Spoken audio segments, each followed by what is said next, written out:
We are so thrilled to be partnering with Hinge. Hinge is the dating app designed to be deleted. As you all know, I'm a huge Hinge advocate as I met my partner of almost 3 years on the app. Even before meeting him, Hinge was always my go-to app because I met more relationship-minded people here and had some great dates. Clearly, I haven't been on the app for a little while, but I re-downloaded it to check out some of the new features. One that stood out to me was the voice prompt, my best friend's take on why you should date me, where your friend can hype you up. Not only does this make the profile creation less daunting, but it's not always easy to see your own green flags. So to test it out, I asked Yue some fun prompts to get her take on what I could put if I was dating again. So the first one, how long have we known each other? What was your first impression of me and how has that changed? Julie and I have known each other for almost 10 years. My first impression of Julie was that she's very social, but I've learned that she has a lot more depth to her beyond the social butterfly that she is. My next prompt, what do you think are my green flags? I would say she's deeply loyal. She believes in love, curious mindset, and she is fearlessly ambitious. And then last but not least, what kind of friend am I? Julie is the kind of friend who will always have your back, no matter what. Damn, that feels nice to hear. So download Hinge and try voice prompts today. Then find someone worth deleting the app for. I was so excited to get my shipment from Last Bottle Wines in the mail the other day, full of incredible red wines, all from Napa Valley. I love wine tasting, so having this to my door couldn't be happier. Also, couldn't be more excited that today's episode is brought to you by Last Bottle Wines. If you don't know already, they're a Napa-based online wine shop with a twist. They offer just one handpicked wine per day until it sells out, and they're always at incredible prices. We're talking 30 to 70% off retail. And the best part is that there's no subscriptions, no fees, and no minimum purchase. And I could not be more excited to bring this offer right now because they're having a marathon sale, which is coming up March 28th and 29th. Even better, we're offering Dateable listeners 10% off your first order with code DATEABLE. So if you are a wine lover like me, this is a great time to join. And did I mention that shipping is 100% free? So what are you waiting for? Mark your calendar for March 28th and 29th or get on it earlier if you want. You can sign up at lastbottlewines.com and use code DATEABLE and find out why Last Bottle is the most fun way to discover and buy amazing wine. The Dateable podcast is an insider's look into modern dating that the Huffington Post calls one of the top 10 podcasts about love and sex. On each episode, we'll talk to real daters about everything from sex parties to sex droughts, date fails to diaper fetishes, and first moves to first loves. I'm your host, Yue Xu, former dating coach turned dating sociologist. You'll also hear from my co-host and producer, Julie Krafchick, as we explore this crazy dateable world. Hey everyone, welcome to another episode of Dateable, a show all about modern dating. We're about to wrap up 2020. See ya later. But happy holidays, everyone. We hope that you have a great holiday season, whether you're with family and friends or you're doing things virtually this year. And we, of course, have some great couple episodes still in store. We have 2 more episodes left for this season and for this year. That's crazy to think about, but also very exciting. We're about to reset our lives with the new year. This episode is no less more stellar than any of the other ones. It is, in fact, one of our favorites, as we always say. But of course, we say that about every episode. But this one is especially interesting for us because we're getting a male perspective from a man who's been podcasting about dating for a very long time. His name is Jared Freid. Yes, and he's a comedian, and he also has a couple of podcasts of his own, You Up, with Jordana Abraham, who we've also had on the podcast, and he also has the JTrain podcast. So I don't know, this episode I think is fascinating. Like, I feel like I've just had a few revelations like this entire weekend because I was editing his episode, and the real theme in this episode is why can't we just be honest? Mm-hmm. You know, a lot of it is that we're afraid to say what we're really feeling because like, there could be consequences of that. And I was thinking about it too, with just like all relationships, not just in a dating and relationship or romantic relationships context, even family. Like for instance, like I've been seeing a lot in our Facebook group about people that are like, oh, like I don't want to go home for the holidays. Like I'm going to be the only single person. People are going to ask like why I'm still single. There's a rec in our Facebook group for Home for the Holidays. It was or Home for Christmas. It's like a Netflix show. Yeah. So I started it and it's like the very, cliche, the 30-year-old sitting at the end of the table with the two babies. Like, why can't you say like I want to feel respected as an adult and sit with like the people my own age? Like, or I also want to find love. And it hurts me every time we focus the entire attention to that. I'd rather focus on enjoying the time we have together. Like, why are those things so difficult for us to say? I think honesty is just really hard in general for us. We take things personally, and then we believe other people will take things quite personally. I do love it when people call me out and tell me honestly, this conversation is not going anywhere, or I'm not getting out of this conversation what I was hoping to get out of it. But very rarely do we have those conversations. And my boyfriend and I had this exact same talk the other day. He's like, why can't we just say how we feel in the moment? We kind of brew and then we let it build up resentment, and then suddenly it comes out and it becomes an insult or it becomes offensive. Right. Yeah, it's a very strange thing that we feel like we got to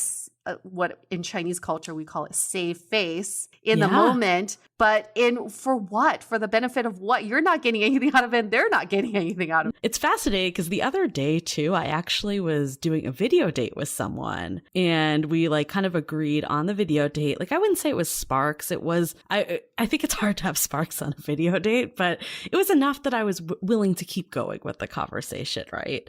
And he also said the same, because I was like, hey, I'm in Boston, like totally get if you don't want to keep talking, like we can either talk when I get back or, whatever. And he was like, no, I'm totally down to keep talking. Messaged me the next day, was asking a few questions. And then I kind of like said like, oh, like, do you want to bring this to text? Because we're talking through the app. And he was like, I actually decided like this isn't the right fit. And I was like, okay, just being the curious person I am. And, I think this does help like dating. I was like, can I ask what changed for you? And he basically said, I don't think that we have enough similar interests, because he was like super into like horror and sci-fi and like honestly things that I'm not into. And I actually noticed he updated his dating profile to like include that stuff. There was nothing wrong with being honest. Like, it's actually better than like continuing to have this, there was a momentary like, oh, okay, like this is kind of weird. But then also I'm like, long term, if you really think those things are so important to you and a partner and I don't have them, then maybe it's okay. Like, it's just not a right fit. It saves a lot more time and effort when people are more honest. I don't even know his name anymore. It's like you've moved on to other people. And I'm not saying that like it's good to be disposable like that, but like at the same time, we talk with Jared about this at length, but like all the confusion happens with dating is when people aren't honest and they're not stating what's really going on for them. And people are kind of holding on to a story just because they want to hold on to that story. Yeah. Oh, man, this is just one of those struggles that we all face. I don't know anybody who's like, oh, I'm really good with honesty and I'll say whatever it is on my mind in the moment, because we have all these filters, and a lot of these filters are self-imposed. It's not like the other person may actually take offense to what you're saying. It's that you yourself, you're like, oh, I probably wouldn't want to hear it that way. It's sort of an interesting dynamic because it shows how you want to interact with other people. Like I've had these circumstances with my boyfriend where he's like, oh, in the moment, I just want to scream at you and tell you I was right. And I'm like, why didn't you? To me, I would love it if someone would just scream and say, Yue, I'm right here. Just listen to me. But then, he kind of like tries to hide it. And then later tells me, I'm like, no, it doesn't work like that with me. So I think just practicing more honesty. We've talked about this too before in previous episodes. With yourself first. What are those things that you would say to yourself in the moment that maybe you don't want to hear, but at least you're being honest with yourself? It's something it's a skill, and we should all learn it. And I think it's all how you say it. I think you and I actually have come a long way on this. Like at the beginning, I feel like we would not say things to each other because we didn't want to, you know, like rock the boat or hurt each other's feelings. And it's as long as you say it in a way that's coming from a place of love and not being like, you suck because of this or like whatever, like that's a lot different tone for sure. Yeah. I think this is actually a good point though, is like to the people that we were mentioning that are saying like, oh, I can't believe I have to go home and I'm going to be the only person that's not coupled up or the only person that's not married or the only person that doesn't have kids or what second kid, whatever it is. Like there's a zillion, it keeps going. I think what I would challenge people to do in that situation is like, think about what is good in your life right now. Yeah. Because I think one person mentioned like, I'm going to have to go, it's hardest when I go home and I'm alone after being with all the people. Maybe you can read a book you've been dying to do or make a charcuterie plate or, you know, like binge whatever TV show you've been dying to do. Newsflash is like, when you have kids, you can't just do that at the drop of the dime. So it's like, instead of being upset about where you are today, maybe it's like appreciate where you are. It's because you might not be there forever. I think a lot of times family members feel bad for you when you're single because they think you feel bad for yourself. So they're trying to show sympathy, but at the same time, they may not know that you're enjoying your single life or you're having the time of your life. They don't know that. They just, I think for a lot of the older generation, they just think single people are miserable when they have no idea what the single life is. Yeah. So it is up to you to shed light on how awesome your life is. Totally. Because I was thinking about that today. This was like my world of revelations because I also visited my grandmother who is, to be honest, not doing well. Like she has Alzheimer's, really just does not remember much. And there was a period of my life, like I was always very close with my grandmother, but she'd always ask me like, are you dating someone? And I'm like the one single person of all my cousins on that side. So it's always been this like stickling point that I'm like, oh, like I love seeing her, but I don't want to like have this conversation. And I'm like, I need to step back and be like, she just doesn't know a world where someone could actually just be a single woman and like, take care of themselves. They don't know. And honestly, like it's kind of sad now because she doesn't ask me this stuff anymore because she just honestly probably just doesn't even know what's going on in my life because of just her condition. I think it's hard. It's like, but meeting people like kind of with empathy that they're just not in the same worldview that you're in. Or sometimes with the older generation, you just tell them what they want to hear. Like my grandpa, for example, who passed away this year at the age of 90, he passed away thinking that I was married with 2 kids. I thought about that. I totally thought about that. And it made him super happy. I mean, like last time my dad was back in China, he was like, how is my granddaughter and her husband and kids? And my dad's like, they're doing great. And then my grandpa, who's seen maybe too many photos of Mojo, would always think I have this rambunctious son who's very pale. He'll always be, how's her pale son doing? Oh my God. It's fantastic. You know that I'm not going to argue with him. He's 90 years old. And like, it's awesome. Grandpa, my family's great. My son is doing awesome. Like you can rest easy. And he passed away thinking that. That's fantastic. I totally joked to my parents saying that. They were like, don't do that. And I'm like, I could just like tell her and she'll be super happy, you know? Yeah. And just, now I'm going to tell them that you always did that. Well, I mean, I don't know if anybody told him that. He just thought it up in his mind and it just stuck with him. You just omitted certain details. I just didn't. I did clarify. Exactly. I did not. I did not disagree with his statements.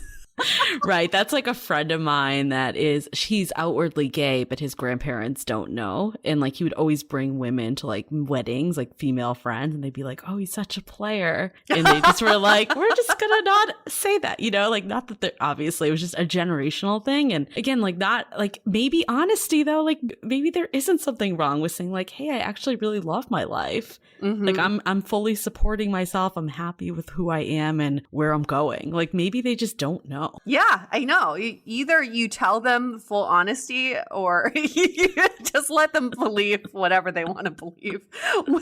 Whatever you think it's easiest for you in dealing with your family. Well, that's the problem that brings it back to dating is like when you think it's easier when you ghost, for instance. You know, like that's where it all comes full circle. But we'll get into it in this conversation. It's a good one. Definitely listen through the whole thing on it. I took a lot away. What we love about all of these conversations that we have is that you learn something new about yourself. So I really love the last sounding board event we just did, a sounding board event with Logan Yuri that we just did on the science of dating, where we had people take our quiz, which is all about dating tendencies, where you would either come out to be a maximizer, a romanticizer, or a hesitator. And it seemed like 90% of our sounding board members were maximizers, which is not a surprise, where you try to optimize the situation, you do a lot of research on your potential dates, and you become really indecisive at times because you're like, maybe there's something better out there.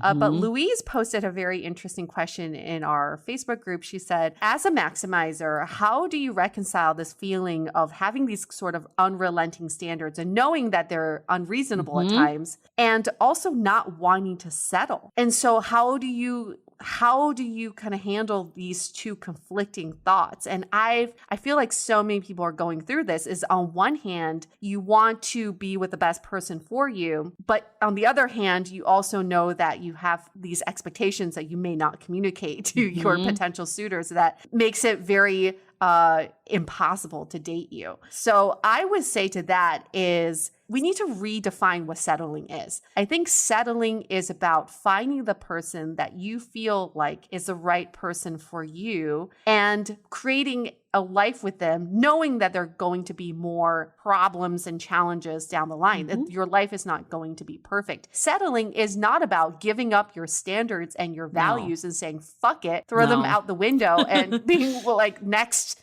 whoever's next, I'll take you. That is the old school way of thinking about settling. So maximizers can absolutely settle as long as you know that in the future, there's still going to be more problems that you're going to have to work through. You're not going to be with someone perfect. I feel like this was the week of getting to know you quizzes between the sounding board event and then also our last week episode about relationship schemas, which it kind of leads to the question of the day this week. But another quick announcement, we are going to actually do some, like if you are looking for something to do over the holidays, we are going to keep our virtual happy hours running in the sounding board. So we'll have one on Christmas Eve and New Year's Eve as they fall over Thursdays. Yep. And one of our members also offered to kind of do this holiday party where people are going to wear their favorite holiday onesie or ugly Christmas sweater. So again, just another reason to join the sounding board if you aren't in it already. We opened up a few more spots, so definitely check out dateablepodcast.com/sounding board. Absolutely. So you brought up the would you rather for this week, and the question is sort of a complicated one, but it's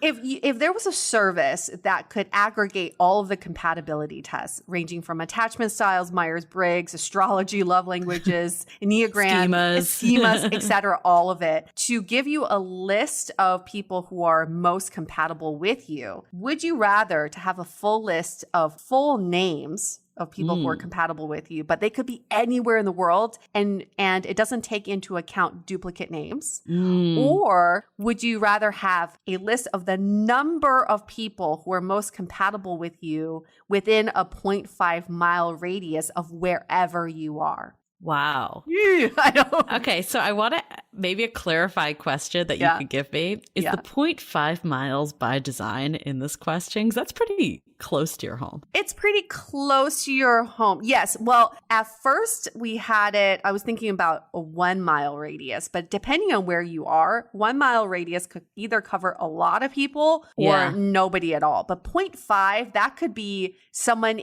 literally in your dorm room. It could be someone in your apartment complex. It could be a neighbor. And it's something that I think could determine your next location, wherever you want to move to. Oh, so you would find out, like, let's say you hypothetically had 0 people in a 0.5 radius of where you are today. Would that be the info you get? The number changes based on wherever you are. Got it. So if I had 0 in my current location, I could move somewhere else and then see. Yes. Interesting. Yeah. But the other one is just it's a list of names. That's it. That's not changing because that's your full list. is exhaustive. So I was going to go with the 0.5 miles, but then I was just thinking, that's why I asked the clarifying question. I was just thinking, that's really small. Yeah. So what if there was 0 people on that list? Like if there was like 2 or 3, you could at least abstract it out to figure out how many were in your general area. But if it's 0, it'd be really hard to keep moving locations in hope of finding someone all the time. So therefore, I'm going to opt for the list. So I was just thinking about it, like, okay, I'm in San Francisco, no one. Then I either have to move to a different area or I have to like move to LA or like Seattle. Like that could be like a never ending thing. It's true. I mean,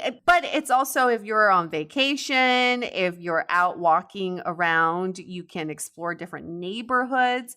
Obviously, we're kind of opposing here because I would choose the 0.5 mile radius. It would inspire me to get out of my neighborhood. It would inspire me to travel, and it would set me on this like investigative hunt for best matches. If I knew there were 15 people within a 0.5 mile radius of me who are potential best matches, I'm going to be out walking my dog like every hour of the day. Well, originally I was going to say that because I believe that people can find things in common with anyone, even if they don't have commonalities. Like there's always some commonality. So my initial thought was like, I'd choose for not the list. So then I would just explore and like organically still meet those people, and it would give me hope that there's those people out there. But I think just running the risk of having like no one on that list would be terrifying to me. So I'm gonna go with the original. I'm gonna get my full list of people and get your full list. Stalk them heavily on LinkedIn and Facebook. Although, what would you say to them? Like, hey, we're a perfect match?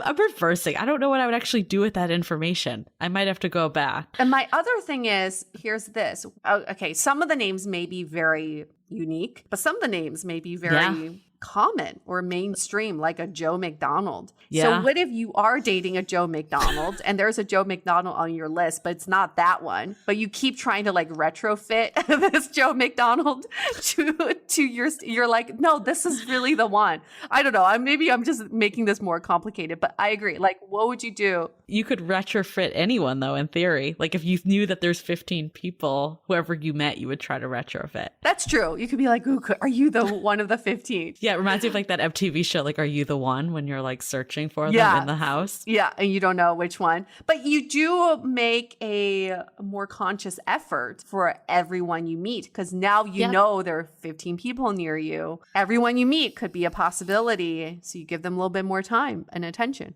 I don't know. Okay. I'm undecided overall, but I'm gonna... Julie's now just confused. She's like, fuck it. My head is spinning. But I don't want to do it. Now, if I'm going to go with one of them, I think I might actually change my answer to the 0.5 mile radius, because I don't know what I would actually say to someone. Like, I'm just thinking about if I got a message from someone on Facebook being like, hey, we're the perfect match. I'd be like, delete, like, what the fuck? So what does that do? Okay. What did the people say? The people said 70% chose they want the full names. Oh. And 30% said they want the number. And, I think people who are sort of into like murder mysteries are into the number. Like Janet, she's like, just a number. That way I know. I'm just like out there searching for what percentage of people. And then others are like, no, I'm going to go stalk the internet. I'm going to swipe through every app there is to match these names. For all those people, I want to know what your like initial line would be, and then maybe I'll switch back over. If it's a line I can get behind, like that doesn't sound stalker and creepy, I would maybe switch back over to the other side. I think some people would use this list to compare against their list of exes. I'm not sure if most people will use this to source new people as opposed to trying to validate some of their old people. Just a theory there. Interesting. Okay, well, maybe one day someone's going to send me that message that they got the list and I'm on it. And then now I won't think they're a total creep because of this. So and then you search for Julie Krafchick online and there's like 3,000 in the world. No, I would actually be a great candidate for You this. would be. Someone hit me up on LinkedIn. What was his name? I was going to say my brother's name. It's not that.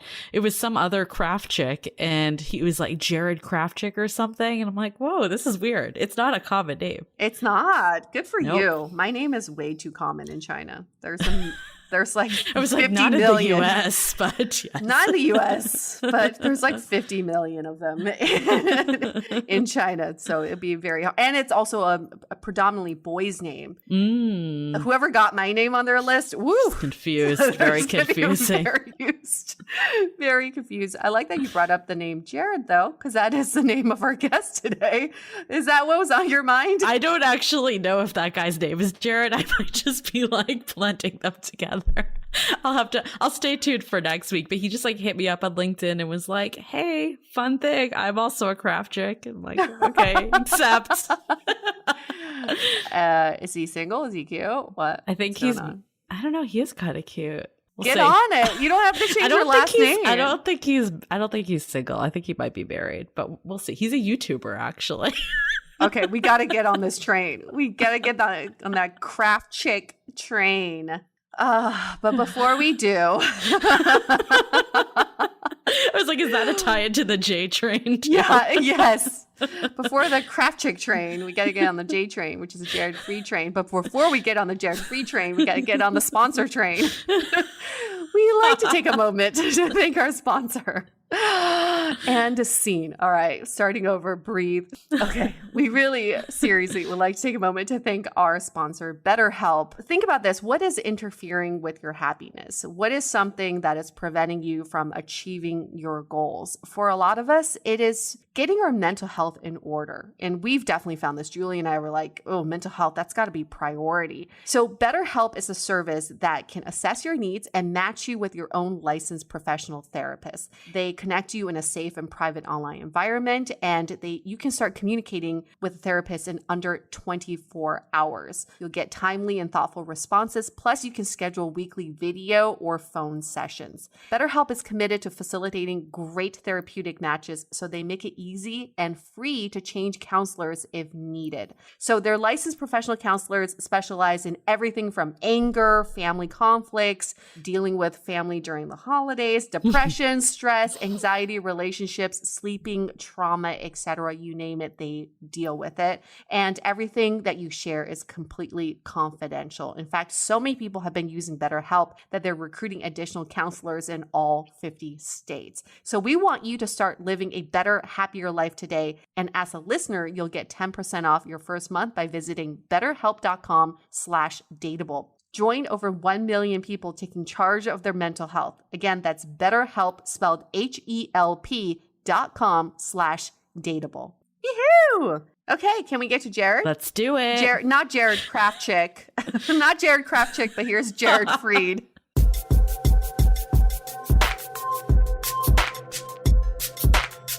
We've got Jared Freid, who currently is in New York City, originally from Boston. He's 35 years old in a monogamous relationship. Are you what is behind you? Are there stuffed animals and stuff? There's stuffed animals. That's Stuart and Bruce. And I've been moved to the bedroom because my girlfriend has an interview. Something was important enough to get me away from my podcast station where we drew lots and I got the short. Is this not an interview? What are we doing here? Well, you guys, yours was less important. Yours made less money than the other one. So obviously, there we go. We know where we're stand here. We're just really intimate. We're in Jared's bedroom here. So that's all good. Yeah, I like that. This is where none of the magic happens. It's a cozy podcast situation. Yes, I like it. Cozy. Let's get cozy. Who is Jared? For anybody who doesn't know, Jared is a comedian and the podcast host, a co-host of the You Up podcast, and he is the host of the JTrain podcast that goes.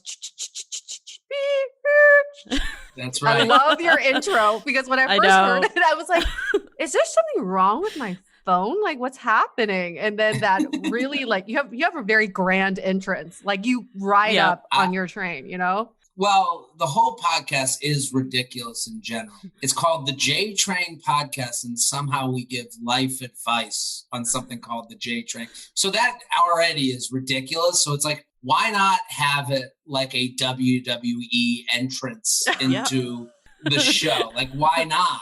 So I have a burning question for you, Jared. Burning. This is so burning. When we were looking up your bio, I looked on your Twitter and it said that you were the inventor of the "you up" text. Yeah, tell us more That was a about joke. that. And how can you claim that? Do you have proof? It's a I was timestamp. joking. I don't think you can really invent trying to get a woman to come, to hang out with you after midnight. But I was joking. I was just like, that would be a funny bio, inventor of the "you up" text. And I forget how long it's been there for, but it's been there a long time. I didn't even, I've just never changed. So did you send a lot of "you up"? I mean, now that you're in a committed relationship. I hope not. I sent it to her next to me in bed.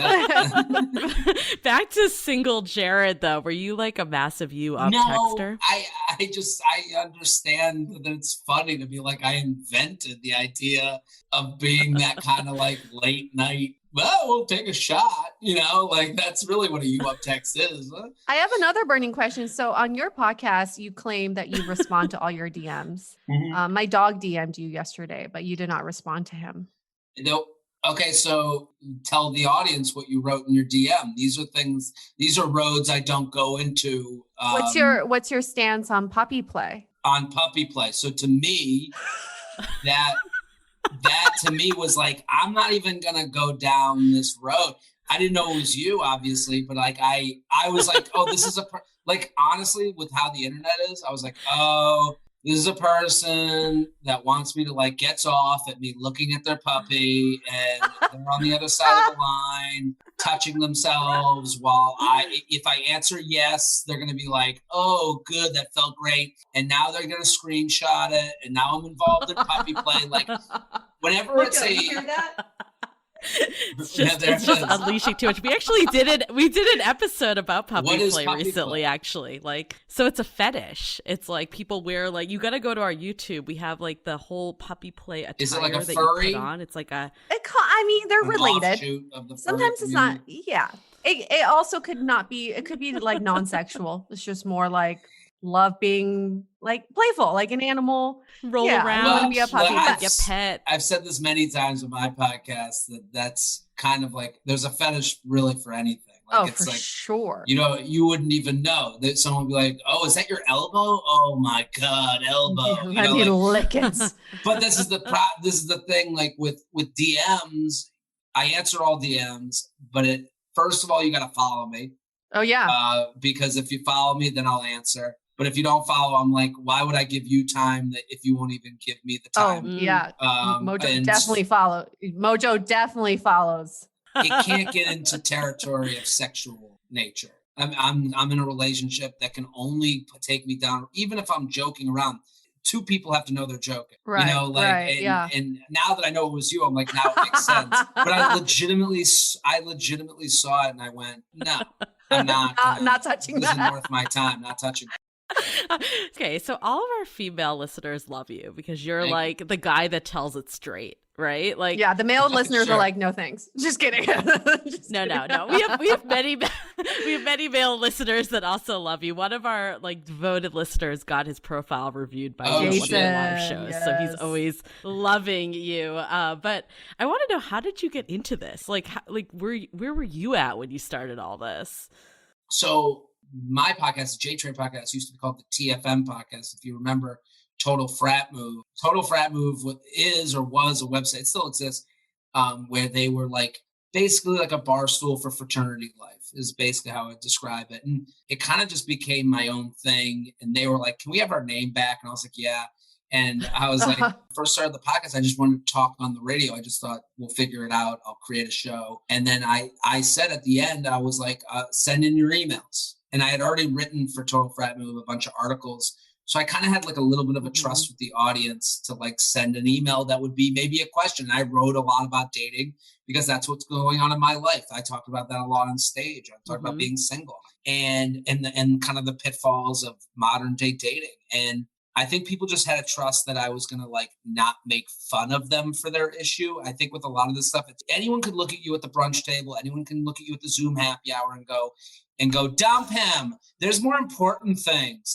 Of course, yeah. 2020, you're caring about this. And it's well, why didn't he text me back? And it's also a lot of people have their own shit going on. So they're like, I have someone not texting me back too. So when do we get to my issue? So I started getting these questions, and I've always gotten dating questions from my female friends, just generally. And I think that's it, because one, I like the conversation. I think it's interesting. And two, I think also I remind a lot of people of a guy that they're probably dating. Like, I'm an okay looking dude. I'm not a bad looking. I'm not like a model. I'm not bad looking, but I'm somewhere in the middle, and I think also in the beginning, a lot of women weren't listening to podcasts. And so I'm on total frat move. So I had a lot of male listeners, and all their questions were not as interesting. It was like, met this chick, how do I fuck? That was basically like a lot of the questions. How do I get laid? Yep. How do I get laid? Yeah. I met this girl. Does she know. want, Yes, I did this for years. So not to get laid, just fielding questions, getting laid. Sure. And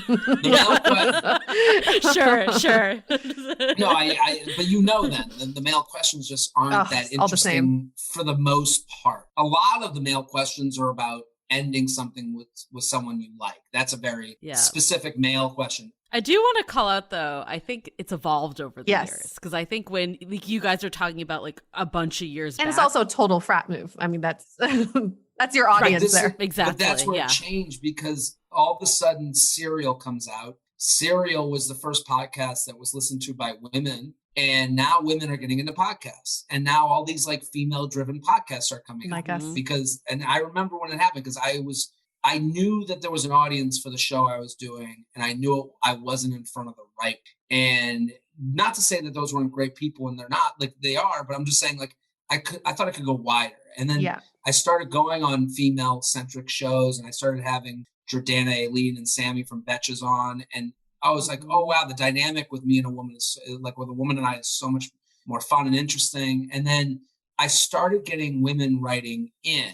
And those emails were so depthy and layered. And I had a very specific opinion on what they were talking about. And then I think that encourages, I think it becomes a snowball thing. And then it encourages like a guy to be more depthy, a woman to be, a woman to say, oh, he's good at answering these. I trust this guy to not make me feel like a bad person for writing. Because a lot of these things are icky situations. A lot of them involve like, sex and dating and the inner, like feelings. And like, I think like it takes a lot of trust, so that, over time, absolutely. Like the questions have gotten so good. So what are because I guess like that's one of our questions is like, what are the biggest questions you've gotten from women of like the bad behavior that they see that they want to know what to do? I don't want to call it bad behavior. Okay. Because I think everybody that ends up with someone, that person you ended up with was not great to someone else for the most part. So like, let's offer a little bit of empathy. To me, it's a lot of survival. If you're, and I think it goes into like how you're brought up. Like we give a lot of women the credit of like the Disney princess thing. Like we're like, oh, we were brought up with Prince Charming, and that is fucked up. Like that's societal shit that like, whatever, you can try and change it for your child. It's not going to happen right away, but you should, if that's something that bothers you, go ahead, change it for your kid. I don't think men get the same type of, leeway with that stuff. I don't like the idea of being a gentleman is all just to lie to women, the idea of being like, and you're brought up that way. Oh, the door open for her. It's like, well, why? Because that's the nice thing to do. Okay, that does feel good to do, but like that is, I'm not saying to go slam doors in women's faces, but that lives in a little bit of a lie, don't hurt her feelings. Like, well, should I not be honest? Like, I think you're caught in a lot of, and I'm not trying to make an excuse. I'm just saying that there's excuses everywhere. I'm just saying like and a lot of these guys like are offered the ability, like no one looks down on a guy for not getting married. Right? No one's looking at us going, hey, what, and that's an unfair thing to women. I remember I had a friend, she's like killing her career. And she told me, she was like, the first question is always, who am I dating? And it's like, if I were a man, maybe I wouldn't be asked those questions. I was like, yeah, that's probably true. That sucks, but on the other side of that, if a guy's never asked that question, then, then there's really no pressure to lock, things down and get in a relationship. And maybe they are, because of that, they're like, well, I'm just going to sit here and not really care about time, not really care about like wasting someone's time or wasting my. Let's hold that thought for a quick message. This episode is sponsored by Via. We all know there are things that can help set the mood in the bedroom, but did you know a little THC could also do that? Yes, Via has developed a unique blend of pleasure-enhancing cannabinoids, libido-strengthening herbs, and a low dose of THC all into one mind-blowing gummy called High Love. This gummy, wow, it will awaken your senses, increase blood flow, and intensify any sexual experience. I've been pleasantly surprised by the High Love gummies because it is just the right amount of THC for me to have a good time without feeling sleepy. And hey, if THC is not your thing, Via also offers a wide array of other gummies without it. And everything legally ships in 50 states with discreet packaging directly to your door. So if you're over 21, you can get 15% off and a free pack of award-winning Dreams THC plus CBN sleep gummies with our exclusive code DATEABLE at viahemp.com. That's VIIAHEMP.com. Let the gummies work their magic. Head to viahemp.com and use the code DATEABLE to receive 15% off and one free sample of their Sleepy Dream gummies. That's viahemp.com and use the code DATEABLE at checkout. Take your passion and pleasure to a whole new level with High Love from Via Hemp. Living with ADHD can be a challenge, and dating with ADHD is definitely a challenge, we've heard many of you say. But finding the right care and proper tools needed to succeed can be life-changing. Done is an online ADHD care platform that can get you all the resources you need to help manage your ADHD. Online visits, refills, and a 24/7 care team made for you.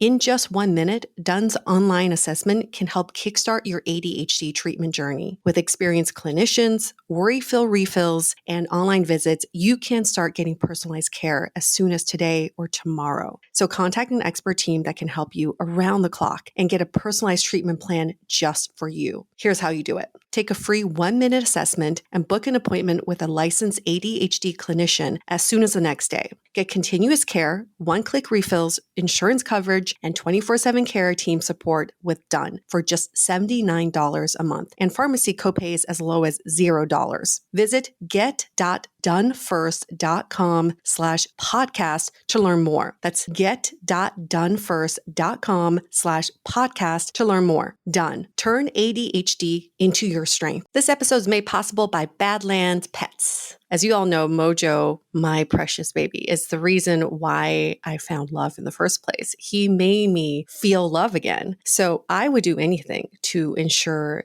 his health and longevity. And actress Katherine Heigl and I have that in common. She's helped save over 16,000 dogs through her foundation. And after doing a ton of research, she feels there's one place we can look to improve any dog's health, and that's their food. So fortunately, she found that just by adding a few special superfoods to her dog's food, she saw huge transformations in their health. So she's made a 20-minute video explaining step by step how anyone can do the same thing to see incredible changes in their dog's health. I've definitely re-looked at what I'm feeding Mojo and making sure that, hey, he only has one life to live, and I want to make sure it's the best damn life. So if you want to keep your dog healthy and happy, go to badlandsfood.com/dateable and watch Catherine's video right now. Again, that's badlandsfood.com/dateable. I want to spend a little bit of time on this because I find this fascinating that Me too. being a gentleman means to lie, which also just means that most men who are trying to be gentlemen or trying to display this kind of behavior doesn't know the root of why they're doing it. And therefore it's somewhat of a lie, or they feel like it's expected behavior, but they can't get to the root of why this behavior is expected. Yeah, I don't want to say that like being a gentleman is a bad thing. Like I don't mean it that way. And I hear what you're saying, but I do think, here's an example. When I started You Up with Jordana, when we started the You Up podcast, which is Jordana and I, the Betches, I love working with them. Yeah, they're great. Have an amazing company. I love everything they're doing. And there's been nobody that's been creatively like easier to work with than them. They called me and they're like, hey, we want to start a podcast with you from the male and female perspective on dating. And we got to give it a name, but we want you to be the male. And I'm like, okay, great. I kind of had my point of view. I was going to be honest, but like now I'm entering into like the Betches world of audience. Like they come with 6 million, 7 million majority women. We taped the first episode, and I remember thinking, I was like, man, I think these women are going to hate me. Like, I was like, I don't want to, like, we're going to get so much negativity. I'm going to feel so bad, because I do feel bad when there's negative emails back. I look into we've only gotten really 2 negative emails since starting, or negative enough for Jordana to send them. I think that's pretty amazing. And I think what I realized from that, like, what does that all mean, was how appreciative of messages I get for just being honest. And I don't think I knew that as a single guy. Like, I don't think I knew how appreciated. And listen, sometimes honesty means you're giving up the ability to have sex. And that's why a lot of guys aren't honest, because you have to, like, kind of fake it. Like, you know, most guys aren't studs. Most guys aren't pickup artists. So their way of picking up women is to act like they would if they were trying to date them. So that is, you know, I don't think they all knowingly do this, but I think that is something that's happening, especially with dating apps. It gives you the ability to be out every night when you're not a guy that goes out every night. It gives you the ability to talk to women you never would have talked to in a bar. So you've kind of gotten this, like, superhero serum injected in your blood because of this dating app to make you something that you're not really are. But that's another story. But I'm saying, like, when I would talk about these things, the appreciation for, like, hey, this is really fun. I'm really attracted to you.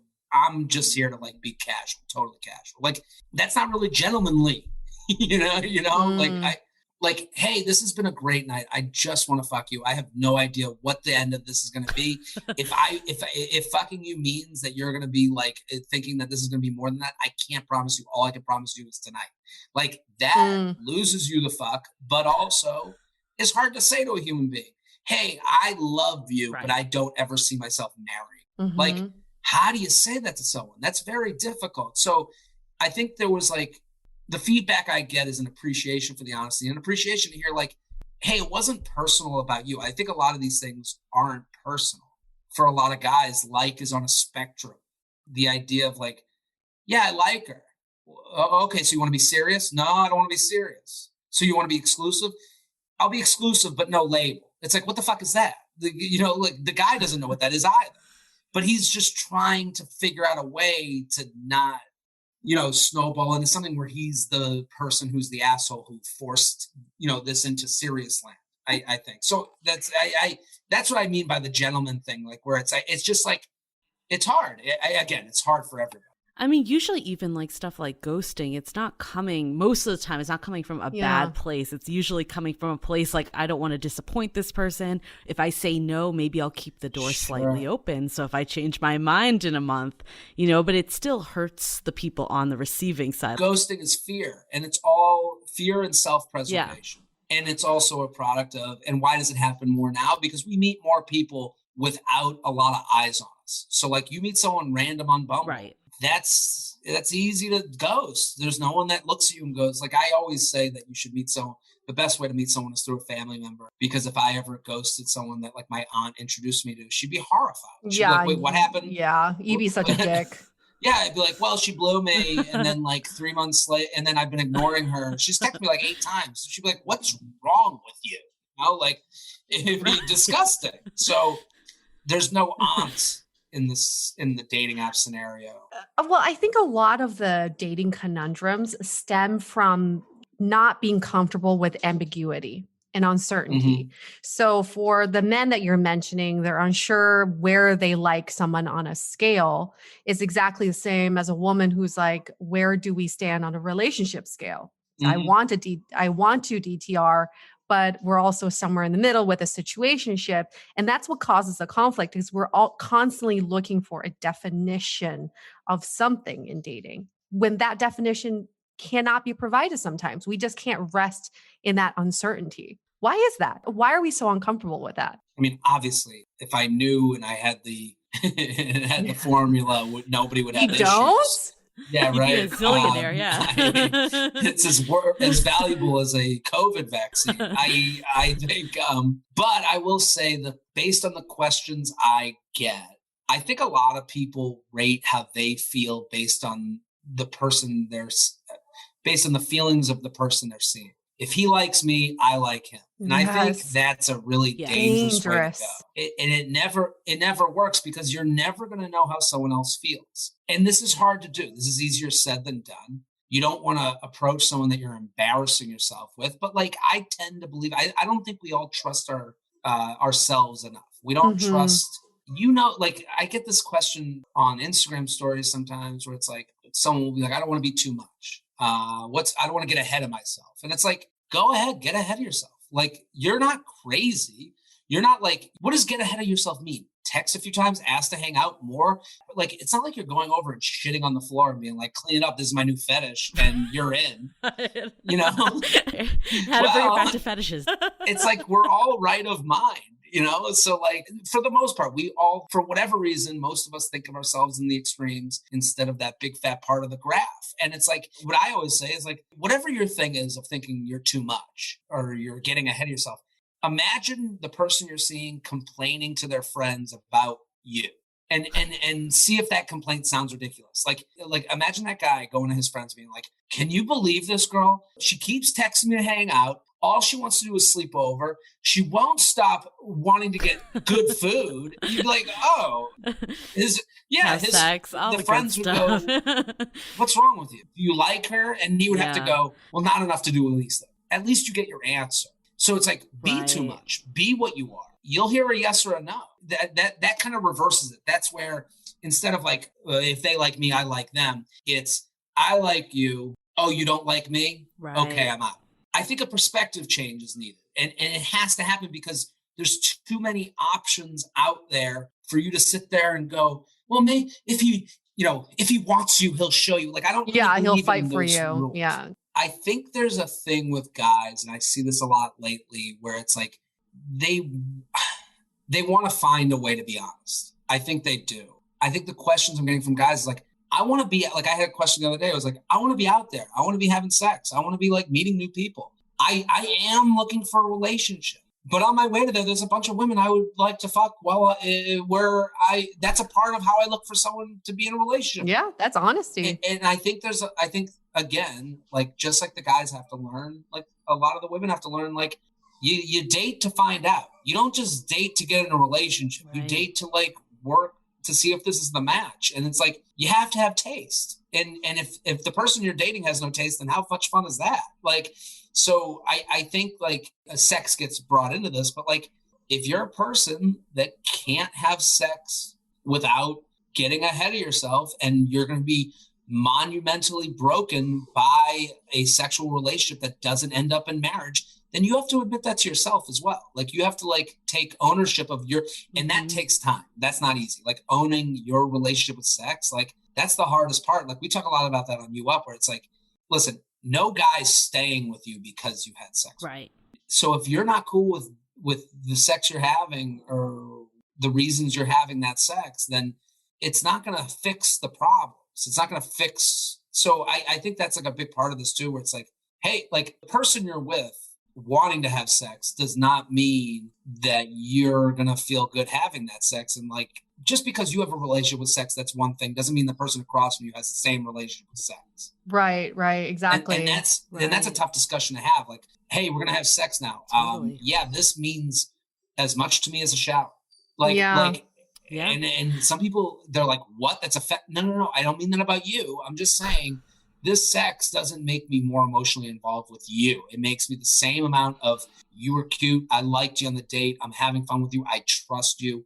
And that's an icky thing to talk about, an icky thing to hear. Even saying it, I feel bad. I don't want anyone to think that I'm like trying to lessen anyone's experience. I don't think. I think you said something super interesting that, like, I think sometimes people overcompensate now, especially men, that they're like, I don't want to lead people on. I don't want to do this. But what you said is some of it we just need, it's like part of the course of dating. Like, a lot of times you do just need to like hook up to see if it's a good compatible fix. And that's not just a man thing. Like, I'm sure I've done that before and then decided it's not too. So yeah, it's if both parties aren't ready to walk away from the table, then that's when relationships don't work. That's when people start to feel like they owe someone. Like, I think a lot of guys never want to get in a position where they owe someone. That's why, like, I always say on the podcast, I'm like, beware vacations, holidays, and global pandemics, because that's why a lot of breakups happen before what's going on, because guys saw, okay, now we've been away from each other from 2 weeks. I don't really owe them anything because we haven't had sex in the last week. And now it's not like I just fucked and chucked. Now I have this reason that is very easy to like understand, and I don't have to blame it on, well, I kind of like you, but I don't see a long-term future. Like you could go, with the pandemic, my job's in the air and I don't know what to do. I think we should end. Now it's not about me. It's not about me not liking you. And that's where a lot of confusion comes up of like, well, he said he still likes me, but it's just the pandemic. It's like, no. It's the pandemic and you're not the match. Yeah. It's how we shift the narrative to hurt Totally. the least amount of feelings for the other person and ourselves. So we tell ourselves these stories of these external factors. Oh, it's because of that. Yes. Or it's because of whatever that's going on. It's out of my control. When we don't, a lot of times in dating, we don't take responsibility for our own feelings. Or I would even go as far as saying we don't know our own feelings. We don't spend the time getting to know our own feelings. This is why so many people have these like, oh, we had the best weekend together. Yes. Like, because, oh, this guy was in town and we met on the app and he was coming back to town every few weeks and we had the best weekend together. And it's like, yeah, it's easy to be good for a weekend. Yeah. Because you're not doing life together. Right. Yeah. And there's a built-in excuse. Hey, I'm never back in the city. This is going to be a little ridiculous, but we can't keep going. And it's like, that's why it almost like it's like wearing a belay. It's like wearing like a rope when you have those built-in excuses. That's why people are like, we connected in a way that was so crazy. It's like, yeah, because there was an exit door. Yes. Before we hopped on this call with you, Julie and I were saying how we want to get to know your personal life a little bit more. So I feel like I want to shift our topic to over there, because you started out as a comedian. So my question to all comedians is, who broke your heart to make you get into comedy? I don't really buy that narrative with comedians. I remember I was at like a Thanksgiving a few years back, and my aunt was like, they say all comedians are depressed. I was like, well, no, I don't. That's like a really mean thing.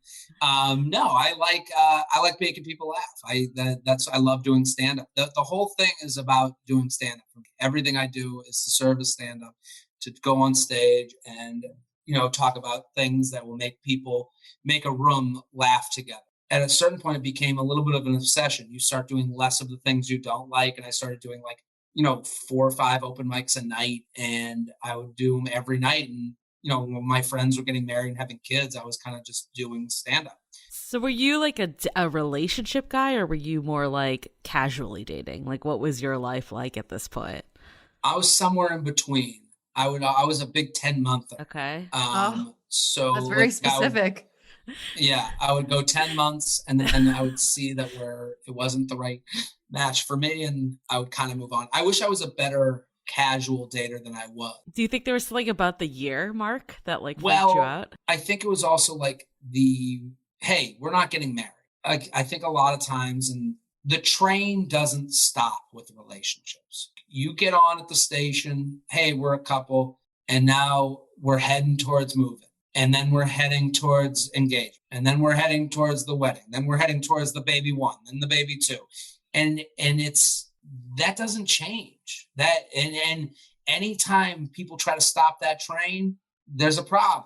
And people want to ignore that. And they say, well, we took a step back. Well, that's not normally how it goes. That's just 9 out of 10. It's you're on that train, and it either you get off at one of the station stops or you keep going. And that's kind of what happened with me. Like we'd be in these 10 months, and it's like, okay, well, what next? When's the trip? First date, second date, third date, fuck, and then 4th date, 5th date, 6th date, parents, and then 6th date, 7th date, 8th date, 9th date, trip. And then, 10th date, 11th date, 12th date, Instagram post. Like that's kind of like the, that's like really official. Instagram post is after parents. Wait, I want to rewind.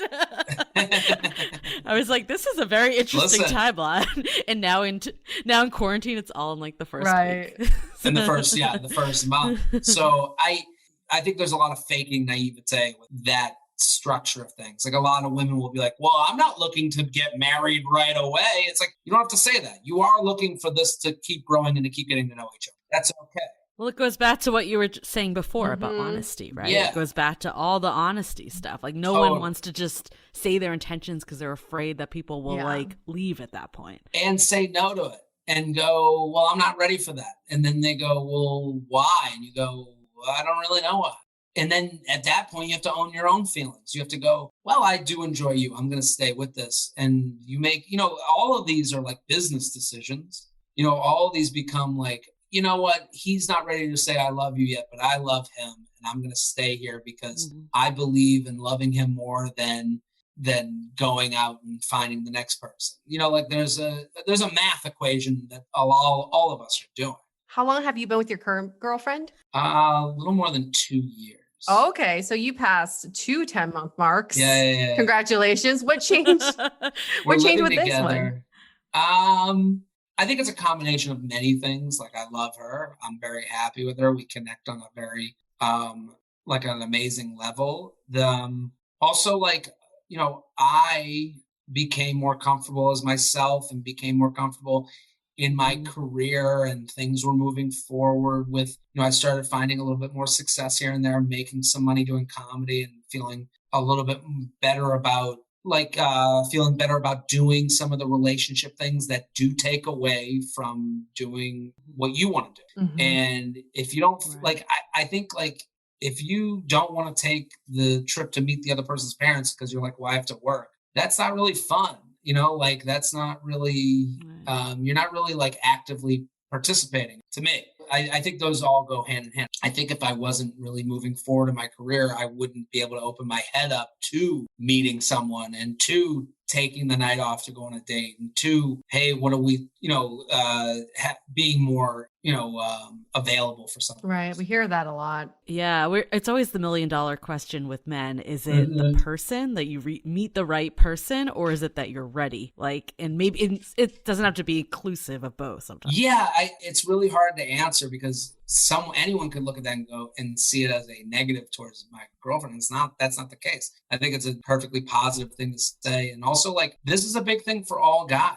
I think like, again, the societal stuff that I'm not saying as an excuse, but I am saying we have to admit that it exists. Like, is that like, a lot of your self-worth is out of your ability to provide and your ability to like do things and be someone that you're maybe a child could look up to, and feeling good about what you're doing on a daily basis and feeling like you have worth. Like that's why a lot of relationships end during COVID. They lost a job and they're going, I don't feel worth it right now. Why would I be with someone where I don't even love myself? Right. And I mean, I've had that happen firsthand, like in a serious relationship. Like my significant other, or ex now, just was not in the place of being good where he was at. And it really did hinder. And I think this like kind of ties back to what we were talking about earlier, but like as like a woman, sometimes it's hard to know, like, is it a legit reason that they're just not, or are they just kind of blowing smoke up your ass? Well, So I think anybody that ends something, it's a legit reason. Like whatever that reason is, if someone ends it, it was important enough to them to end it. It's hard to end something. So if that was looming that much for them, the legitimacy of it, like of what the words are, but the action was very difficult to do.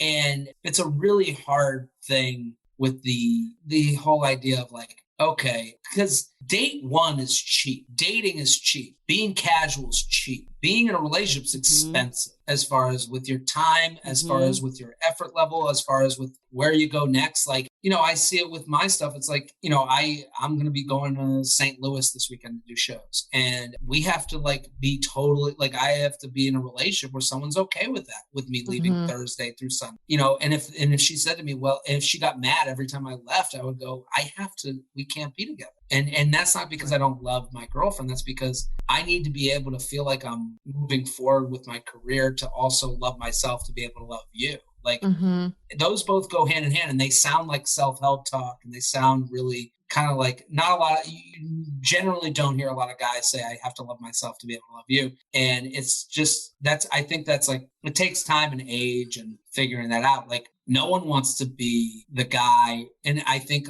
with women, maybe like the house and the children, this is all like status structure, like status items. Sometimes a child can be like, I'm doing it. I'm achieving at the table. I'm doing well with my friends. I'm up to, I'm not saying that's fair or right, but it seems like the competition as far as like, she's got the ring, she's got the kids, the Instagram post with the messy ponytail and the dog over one shoulder and the baby over the other shoulder, got it all. I don't think people have it all when they put up that picture, but I'm just saying that can, for some, can be enough. Like, I don't think there's any guy that's like, I just got to get that house with the dog over my shoulder and the messy bun.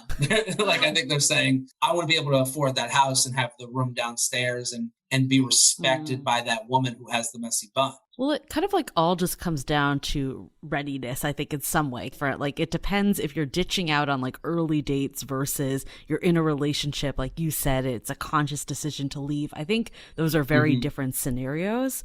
But a lot of times at the root of both of them, there is this like, this isn't the place I'm supposed to be right now for whatever reason that is. Like you were saying, I don't want to tell someone I just want to have sex because that is the truth. But like, if I say that, then it might not happen. But if that's really where you are right now, like that is the honesty that's behind it. Yeah. And where you are. And also like, if you don't know what you want, so doesn't that other person. Like, I think like this idea that you're the only one in the world who doesn't know what they want or isn't sure. That's crazy. Everyone's unsure. Everyone's kind of like day to day and just trying to survive and eat, sleep, and fuck and feel good about those things. And it's like, I think like if you look at it from that perspective and realize like, it's not that personal to you, it's more they're going through their own shit and being with someone isn't the best way they believe to get through that shit. Yeah.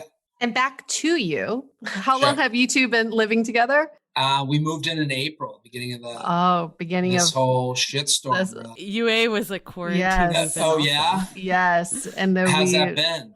It's much better now. The first month was rough. I think it was just expediting our relationship and removing like what you were saying before. You can spend a lovely, awesome, amazing weekend together because that's how our relationship was, to now seeing each other every day, taking conference calls and try to plan out meals. That's like the non-sexy shit comes in. Yeah. And then you're like, wait, now this is a totally different dynamic. So I'm curious to hear what you've learned well, first of all, have you lived with another girlfriend before? I've never lived with a girlfriend. I've learned that I do everything very messy and wrong.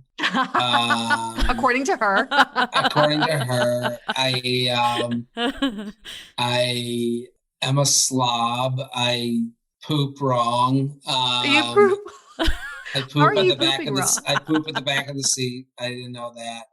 Why? Because are you leaving surprises? I guess for her? so. She finds, and it's always surprising me. I'll be like, oh, that looks like, I'll do a check, and then she'll come back and be like, did you go? And I'll be like, oh shit, how did you find that?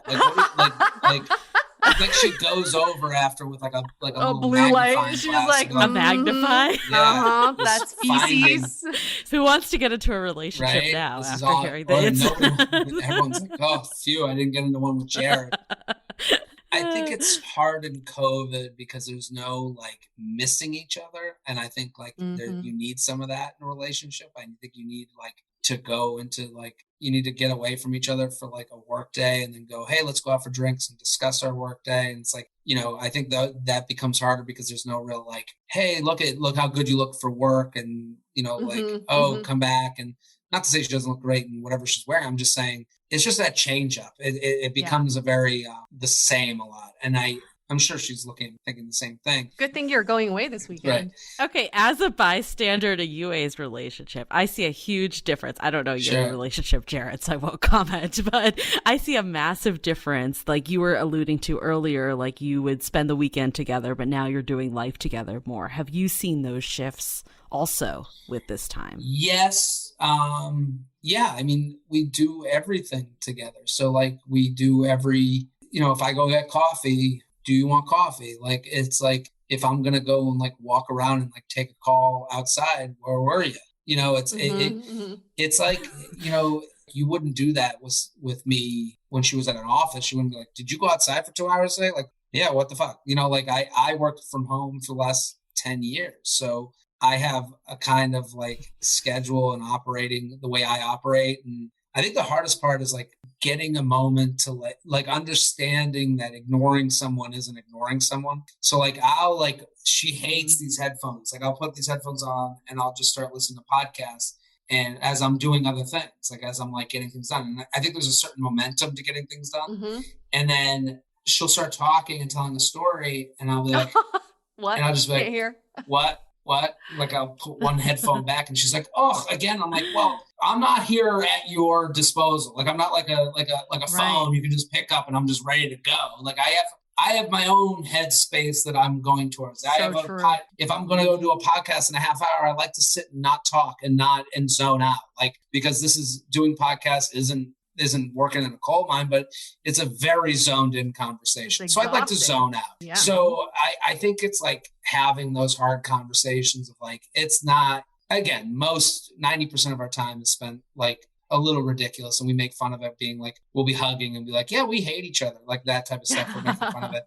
But there's 10% of the time where you're just like, yeah, this isn't about you. You know, like I need a minute here. I need to do this. I need to whatever, you know. I think tying it back to our earlier conversation, it's like that is the theme, whether like you're in early stage dating or all the way through, right? It's like there's always two people at the table here. Like we often, we forget that. Like you're only in your own mind a lot of the times. Just kicking off our takeaways from this conversation, there's just been so much that's there. And I think at the end of the day, we're all just trying to figure it out. Like I think we've talked before about like asking people on like a first or second date, like, are you ready for a relationship?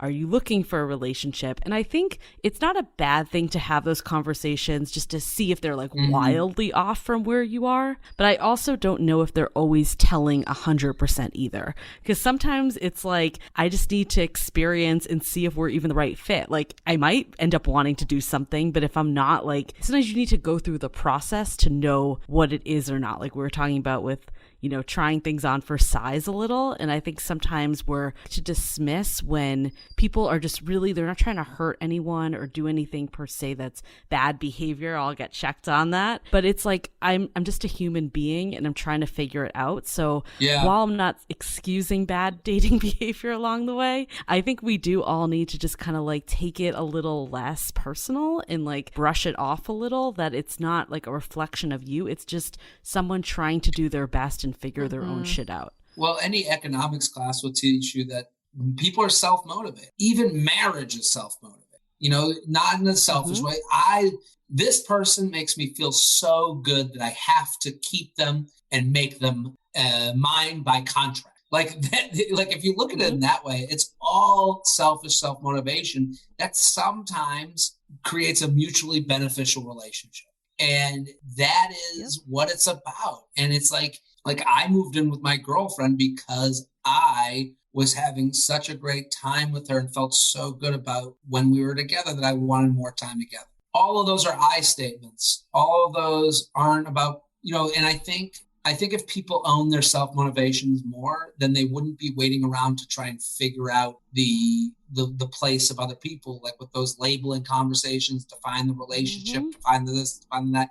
It's like, a lot of times people are just asking for other people to like hold their hand through life. And I don't think that's really fair. I think if you're like, hey, I am enjoying my time with you, I need another date a week or more effort from you. They either do that or they don't. And then you have to review whether you go, maybe I should end this. Maybe I don't like someone who doesn't want to spend more time with me when I'm ready to spend more time with them. Like I that's a perfectly reasonable explanation for why a break. Listen, my girlfriend could look at me and go, I've asked you to not shit on the back of the toilet many times. All right.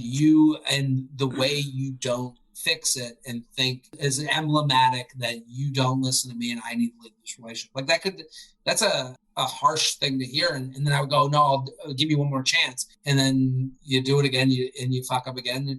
And that speaks to her. I think a lot of times people are like, there's this like question I get and it always leans on should I be mad? Should I care? Should I? And it's like, I can't tell you that. Like and if someone is telling you that, they're trying to make money off of you.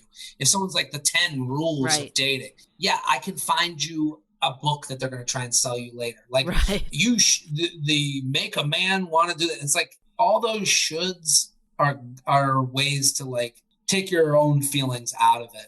Like if someone doesn't pay for the date, maybe that makes you feel good. If someone does pay for the date, maybe that makes you feel good. If someone has sex on the first date, maybe you loved that experience and that was great. If someone won't have sex with you and maybe you were like, I don't know about this, it's all your own feelings. So that's why like there's a point where you have to go, okay, I feel this way. I'm asking for this thing. How do I feel now that they have responded? Yeah, that's very much related to my takeaway, which is this idea of practicing honesty, not just with others, but with yourself first. Mm-hmm. And the way I see it as, what would you say to yourself if you took the consequences out of the equation? If you didn't think about if you could hurt your feelings or other people's feelings, what would you honestly say? And I think a lot of times we're afraid to have those conversations with ourselves because we're afraid to face the consequences. So I really am, I think this is something we should all live by. It's just practicing honesty with ourselves first. Yeah. And I love this idea of the relationship train and what you were saying earlier, how once you get on, you like pretty much just keep rolling forward. As someone who experiences firsthand since the pandemic hit, this is a train that keeps rolling, but in a relationship, I see it as like a bicycle and both people are pedaling and you each have a pedal.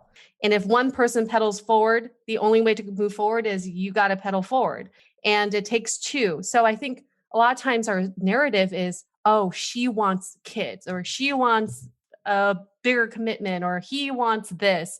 It's not like in a relationship, it's no longer about individual wants. It's about one person proposing. So they take that pedal and they step it forward. And then the other person responding with, I will meet you there. Or let's hold right here. Let's hold still. Because we don't need to pedal forward if we don't want to.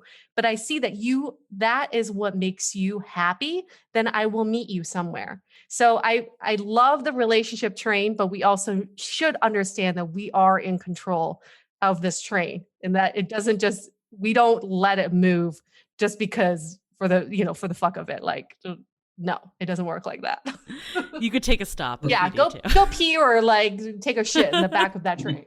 Yeah, I think the whole honesty piece too, it's like, I love this being honest with yourself, because I think if we also take a step back on some of these like bad dating behaviors, right? I'm doing air quotes for anyone that can't see. A lot of them you probably do yourself. I know I've certainly have done them myself. So I think don't see it as men and women. I think a lot of it applies to all of us in this day and age that, yeah, it's like, where is that line though of being honest? And I personally think it's like, if you know, then that's the time to have the conversation. But if you're really just in this state that you're just trying to like, figure things out, then it's not dishonest in that world. Yeah. People rarely ask themselves, what would it take for me to leave this relationship? Like, what's the thing? Yeah. You don't really think about it. Like, what's the thing that would make me so mad that I would have to dump this person? If there's nothing that you would, then maybe you don't have any taste. Maybe you don't really like this person. Maybe you're just happy to be in a relationship. I think that's like a big part of it too. Like, if you're just going to stick around no matter what's going on, like, you have to wonder how much your taste is involved in this relationship. And that's a big part of being honest with yourself. Is like, hey, am I just here because this is here, or am I here because I'm fully enjoying it? And I think a lot of people forget to ask themselves that question, because for so many, it's like the alternative is like, oh, I gotta date, I gotta meet this person, I gotta be alone, I gotta be that, I gotta be this. Okay, I'll just stay in this thing that makes me angry all the time. It's like, so I think that's a big part of like, when you get upset with someone where you're like, what's going on with this person? Well, do you even like this person? Does someone who doesn't text you ever? Right. Like, does that turn you off? Like, or are you just trying to get the thing?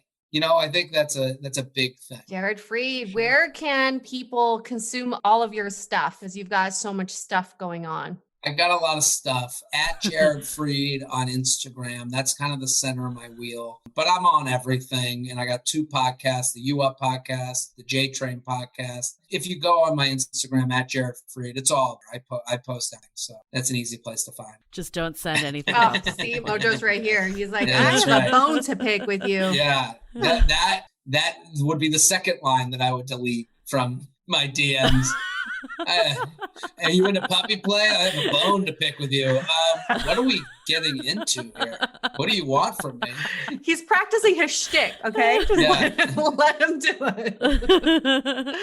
Well, thank you so much, Jared, for your time. This was so much fun. Of course. Yeah, thanks for having me. This is a blast. All right, for what is really helpful for us to get fabulous guests like Jared is if you give us good reviews and ratings in Apple Podcasts. This is what makes us look legitimate, so we don't seem like we're just into puppy play and DM random people on Instagram. And we're just gonna wrap this up. Stay dateable. The Dateable Podcast is part of the Frolic Podcast Network. Find more podcasts you'll love at frolic.media/podcasts. Want to continue the conversation? First, follow us on Instagram, Facebook, and Twitter with the handle @DateablePodcast. Tag us in any post with the hashtag StayDateable, and trust us, we look at all of those posts. Then head over to our website, dateablepodcast.com. There you'll find all the episodes as well as articles, videos, and our coaching service with vetted industry experts. You can also find our premium Why series where we dissect, analyze, and offer solutions to some of the most common dating conundrums. We're also downloadable for free on Spotify, Apple Podcasts, Google Play, Overcast, Stitcher Radio, and other podcast platforms. Your feedback is valuable to us, so don't forget to leave us a review. And most importantly, remember to stay dateable.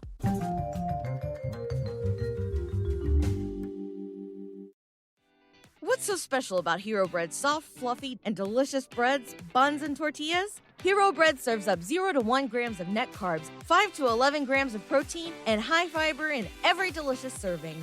Made with natural ingredients, Hero Bread supports gut health, promotes weight management, and helps maintain blood sugar. Hero also drops other limited edition ultra-low net carb goodies like rich flaky croissants and buttery brioche slider rolls. Head to hero.co to shop today.